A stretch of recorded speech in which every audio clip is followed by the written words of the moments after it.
An illegal migrant who was released from prison by mistake was apprehended and has now been deported from the UK. But not only was he deported, he was given £500 to get on his way. And he's an actual bacon. So I'm going to talk a little bit about this case and how he ended up not serving the full sentence and then being deported and given £500 to spend on whatever he wants when he gets back to Ethiopia.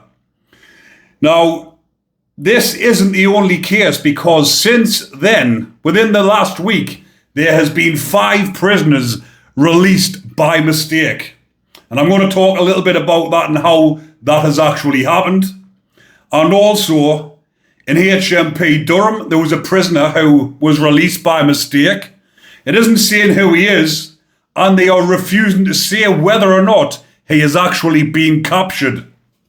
So how are these prisoners getting released by mistake? Well, I've been speaking with one of my friends inside a prison who's been telling us all about what it is actually like in prison at the moment in the UK, and he says it's an absolute fucking mess, a pure farce. Now, the sentencing, because they brought out the new sentencing guidelines where some prisoners only have to serve 40% of the sentence. They brought that out to try and ease the overcrowding. So some prisoners are doing 50%, some prisoners are doing 40%, and it's not been documented properly inside the prison system because they are understaffed. Now, I said to my friend when he tells us, I says, well, I thought this was actually done automatically. It just went onto the system. But it actually has to be done by it's human error, because they have to write down, obviously the prisoner comes into whichever prison after they've been sentenced, they go from the remand prison, then they get sent to the prison where they have to do the time, whichever category it is. Then it has to be done manually by the staff. They look at his papers, they look at his probation papers, they look at his sentencing, and just say like this prisoner here, or this wrong'un should I say, who is Hadush Kebatu, who was given in total a 12-month sentence, and I will talk a bit about it in a moment, but he was given a 12-month sentence, and if they think he has to do 40%, they will mark him down. They think most prisoners now have to serve 40% of the sentence, but if it's for certain crimes, which I do believe is either violence or S offences. If you're a bacon, you don't get the 40%, I believe so. It is then 50%. And then there is other guidelines where if they're doing over a certain amount of time, it's something like 2/3 of the sentence. So these prison officers, these screws, who's doing the paperwork, haven't got a clue. They're not sure whether it's 40%, 50%, or 2/3 of the sentence. And this is how the prisoners are getting released by mistake, because they're getting marked down at 40% and they're getting out before the time is actually up.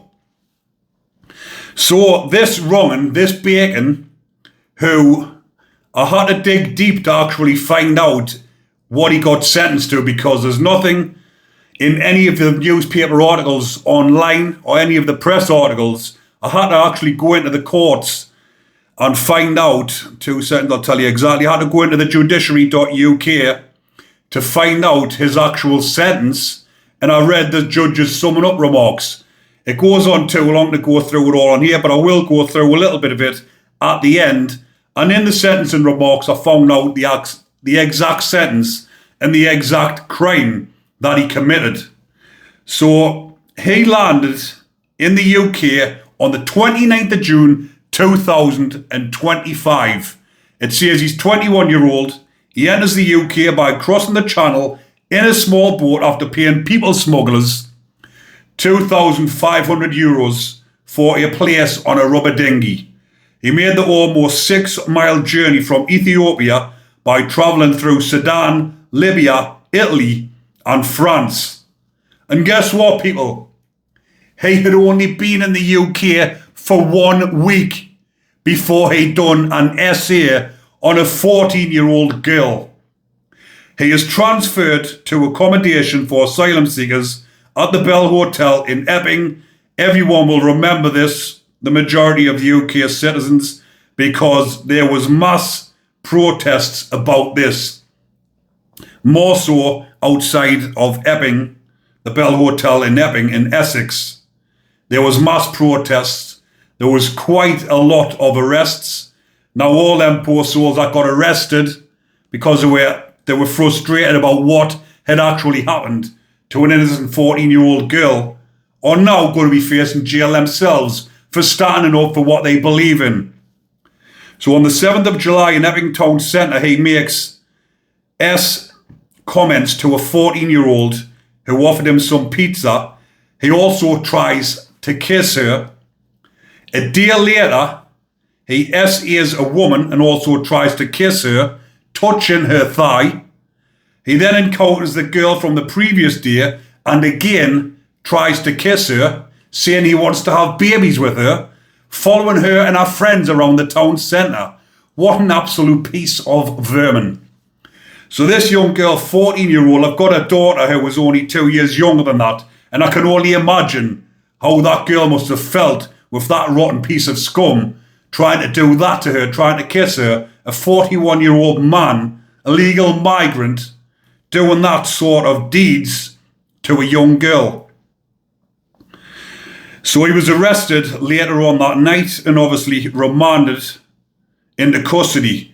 It says 2 security guards are injured on the first of many anti-immigration demonstrations outside the Bell Hotel on the 13th of July.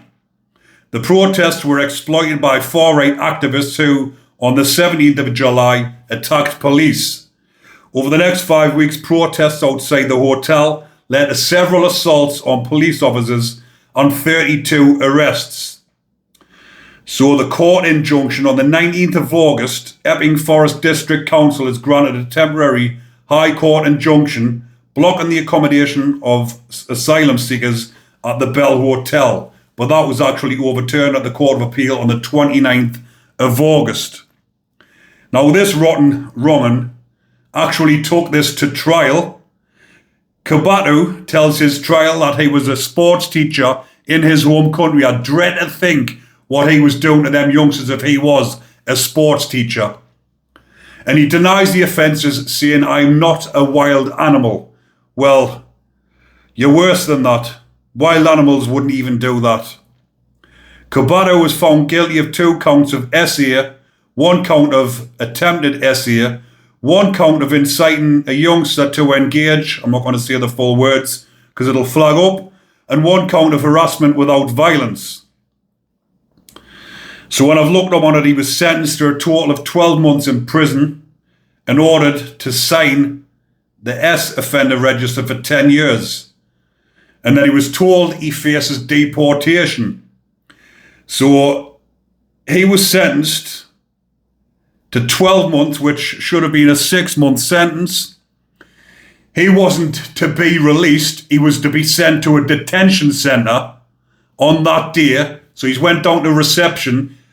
It's obviously not marked down. They think he's getting released after not even serving. It wasn't even 6 months, if you look at the timeline.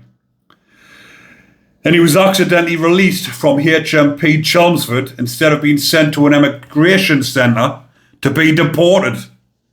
He was seen by a delivery driver to return 4 or 5 times to the prison over an hour and a half in a very confused state before he was directed to Chelmsford railway station. So later on Friday, he was spotted in Chelmsford in a grey tracksuit. So if you have a look at some of the images, he's still got the grey prison tracksuit on. Give him his dues, even though he doesn't deserve any. But what I'm saying here, 4 or 5 times he's walking backwards and forwards. He's went back to the prison reception area, confused, thinking I'm getting sent to a deportation centre. And he must have been given his release money, which you get about, it used to be 40, 50 pound. I think it's around about 70 pound you get now when you're released from prison. So they'll have given 70 pound and then they've directed him to the train station saying get yourself down that way because they haven't got a fucking clue. So the 25th of October, police urged Kebatu to hand himself in. They also appealed to the public for any information on his whereabouts. And a senior officer said the police believed Kebatu had access to funds, what the prison gave him, and had sought assistance from members of the public. So on the 26th of October at 8:30 a.m. in the morning, because he must have been obviously living on park benches or whatever, he's arrested in Finsbury Park, North London, after a tip-off from a member of the public. Dog walker Jack Neil Hall witnessed Kebatu being led away by 5 police officers. He said he wasn't struggling, he was walking quite calmly, a bit dejectedly. He was staring down, he had his hood up, but it was a calm situation. It was a leisurely stroll off the park with him. His hands were cuffed, but he wasn't trying to get away. And guess what? In another article that I was reading up on, when he was arrested, he says that he tried to hand himself in the morning after. He went up to a police officer saying he needed to hand himself in. The police officer, obviously, wherever it was, is surrounded by these type of individuals who probably approached him on numerous occasions. They just thought he was speaking gobbledygook. They didn't understand what he was saying. He's trying to hand himself in, which they're denying, but this is what he's saying, whether it's true or not. And they've sent him on his way. Again, luckily, that member of the public, hat off to you for spotting him and doing the work for them. But luckily, he was apprehended. And he was deported on Tuesday of this week, the 28th. So, 2 seconds while I get this up. When he was getting deported on Tuesday, he's bribing them, saying he wanted some money or he was going to kick up a fuss. So they've given him £500 to leave the country. But he was surrounded by 5 guards or police or whoever it was, which would have cost a canny penny. So he would have had to pay for them, for the airfares, then him. So it's got to have cost quite a penny to get him out of the country. But the victims of his crime have come forward and said they were petrified that he was out on the streets again in case they bumped into him. Because imagine that 14-year-old girl, she's obviously hanging around the streets with her friends, what youngsters do at that age, and she's probably thinking, shit, what if I bump into him again? I've put him in prison. What will he do to us?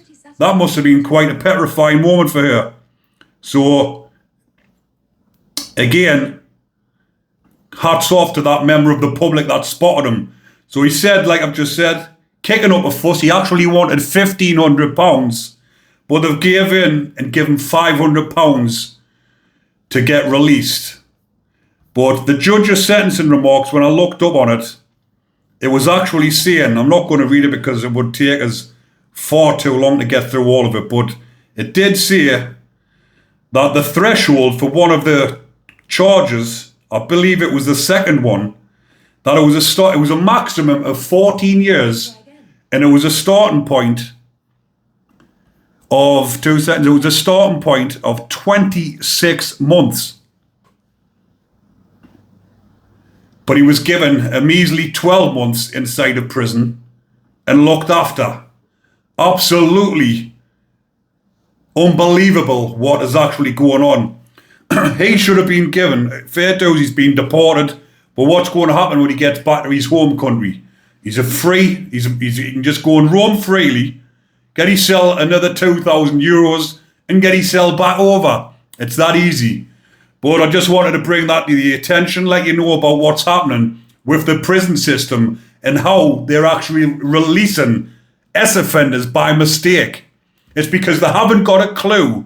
The prison system is massively overcrowded. They're understaffed. They're underfunded. And it's just an absolute farce. My pal who's in the prison, like I've just said, he says it is going to go off. The prisons are about to explode. And the reason being, because they're understaffed and overcrowded, they're hardly getting out for association. the back in COVID regime, where they're getting out of the cell 1 hour a day. Bearing in mind these are prisoners that have been in for 10, 15, 20 years who are accustomed to being out the pads most of the day, either going to work or being wing cleaners or whatever, and they get out the pads 9 o'clock or whatever, half 8, 9 o'clock in the morning, bang back up at 12, out at 2 o'clock till tea time or whatever, 5, 6 o'clock, and then bang back up. Now, they're lucky if they get 1 hour out of their cells. But what is actually happening when the prisoners are coming out of their cells? This one instance, inside the prison cell, you've got a bell, so you press it. The screw who's on duty is supposed to answer that bell within 10 minutes at the most, 5 minutes. The lad came out of his pad, says me cell bell's been on for 5 hours, bang, cracked the screw, knocked him out. The rest of the prisoners are running wild on the wing when the door's opened, trying to get whatever. They've been going insane behind the door. They're refusing to go back behind the door. The screws are getting banged if they're trying to intervene. And that is what is happening in the system. I wouldn't be surprised if there is mass riots up and down the prison system before long. Watch it. Mark my words, people. It's going to be happening. Not that I'm inciting it, but I'm telling you what is going to happen because the system is on its arse. But I'm going to leave that one there for now. People thought I would bring it to your attention. Hopefully you're enjoying the content. And if you are, remember to comment, like, and subscribe. Take care, everyone. But most importantly, stay safe.